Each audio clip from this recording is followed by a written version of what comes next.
Hello and welcome to our Gospel Encounter on this Pentecost Sunday, one of the most exciting days in the life of the church.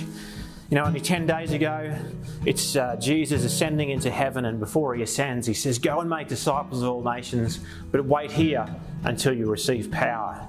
So here the disciples are in this upper room and they're praying and they're waiting. And it's the day of Pentecost that the Holy Spirit comes upon them in this new way.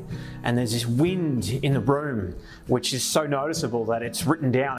And there's this fire on their heads, and everybody can see that something is going on. It's the birthplace of the mission of the church. Something new and fresh was happening that Jesus had promised. The fulfillment of Jesus' prophecy that power would come was about to happen. And the fulfillment of Joel's promise in Joel chapter 2, the Old Testament prophet, was about to come to fruition this day.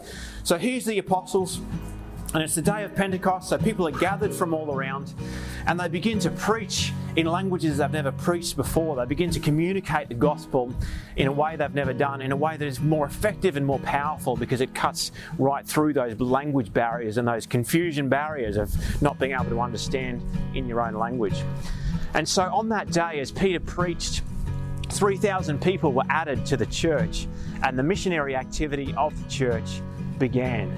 But the power of that for us, 2,000 years later, is that the church teaches us that the grace of Pentecost is perpetuated in confirmation. So when you were confirmed, when I was confirmed, we received the grace of Pentecost. Now, what is that grace? It's a grace that empowers mission.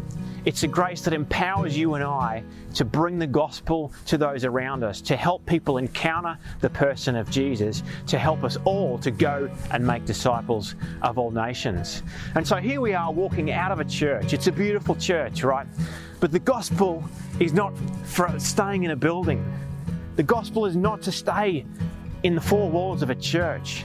Jesus calls us to go and make disciples. And in Pentecost, he gives us this missionary impulse to go and do that. And so if there's one thing that's got to happen today for us as a church, as we celebrate Pentecost, it's to be challenged again to say, how do we go on mission? How do we take the gospel out of the four walls of our church? How do we take Jesus beyond our own community? How do we share faith, hope and love? How do we bring purpose to people's life and the encounter with God to people's life? And so our challenge is to go from the church on this day out into the world to share the gospel everywhere we go. So let's be challenged by that. Let's be filled with the Holy Spirit again, and let's go and enact that missionary call to make disciples of all nations, empowered by the Holy Spirit. Send forth your Spirit, O Lord, and renew the face of the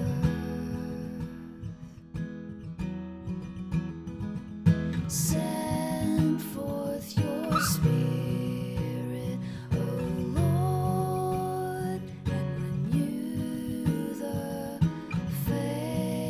of the earth.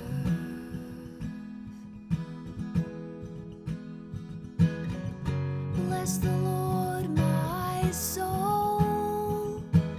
Lord God, how great you are. How many are your works, O Lord?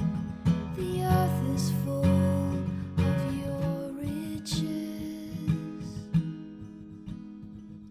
Send forth your Spirit, O Lord, and renew the face of the earth.